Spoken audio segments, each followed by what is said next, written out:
ओम साईं राम। मेरे प्यारे बच्चे, आज मैं तुम्हारे दिल की एक आदत के बारे में बात करना चाहता हूँ।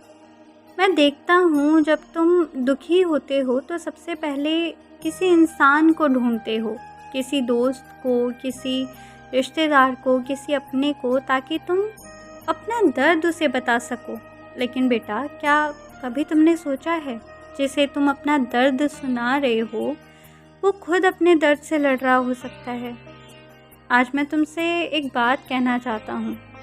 हर किसी को अपना दर्द मत बताओ, कुछ बातें सिर्फ मुझे बताया करो। जब रात को सब सो जाएं और तुम्हारी आंखों से नींद गायब हो जाए, तब मेरे पास आ जाना। जब तुम्हारा दिल किसी बात से टूट जाए, तब मेरे पास आना। जब तुम्हें लगे कि अब कोई तुम्हें समझ नहीं सकता, तब मेरे पास आना। क्योंकि बेटा, मैं तुम्हारी सारी बात सिर्फ सुनता नहीं, मैं उसे महसूस भी करता हूँ। तुम्हें याद है कितनी बार तुम अकेले कमरे में बैठे रोए हो? कितनी बार तुमने अपने आंसू छुपा लिए थे? कितनी बार तुमने मुस्कुराकर कहा था मैं ठीक हूँ, जबकि तुम ठीक नहीं थे।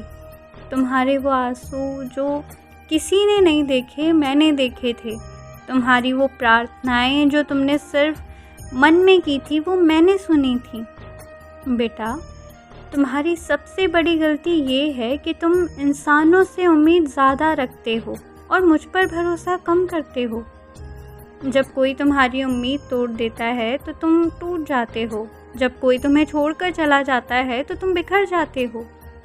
लेकिन मैं पूछता हूँ, अगर तुमने अपने हाथ मेरे हाथ में दिया होता तो क्या तुम इतने कमज़ोर पड़ते? मैं चाहता हूँ आज से तुम एक नई आदत शुरू करो।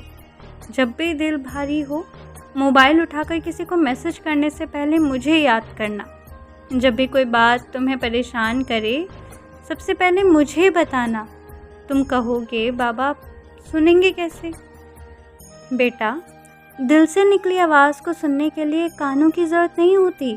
मैं तुम्हारे दिल में रहता हूँ, तुम्हारी हर धड़कन के साथ हूँ, तुम्हारे हर कदम के साथ हूँ। और एक बात, आज जो तुम्हें रुला रही है, हो सकता है कल उसी बात के लिए तुम मेरा धन्यवाद करो। क्योंकि जो मैं करता हूँ वो तुम्हारी समझ से नहीं, तुम्हारे भले के लिए करता हूँ।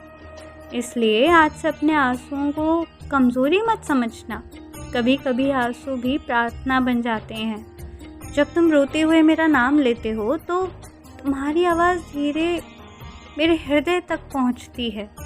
अब अपने दिल का बोझ उतार दो और मेरे ऊपर छोड़ दो। तुम्हारा काम भरोसा करना है और मेरा काम तुम्हारी फिक्र करना है। याद रखो, दुनिया तुम्हारी बातें सुन सकती है, लेकिन तुम्हारे दिल को सिर्फ मैं समझ सकता हूँ। अब मुस्कुराओ, क्योंकि तुम्हारी ज़िंदगी की हर अधूरी कहानी पर मेरी नज़र है और मैं तुम्हें वहाँ तक ले जाऊँगा जहाँ तुम्हें एहसास होगा कि साईं ने मुझे कभी अकेला नहीं छोड़ा था। तुम्हारा अपना साईं। ओम साईं राम।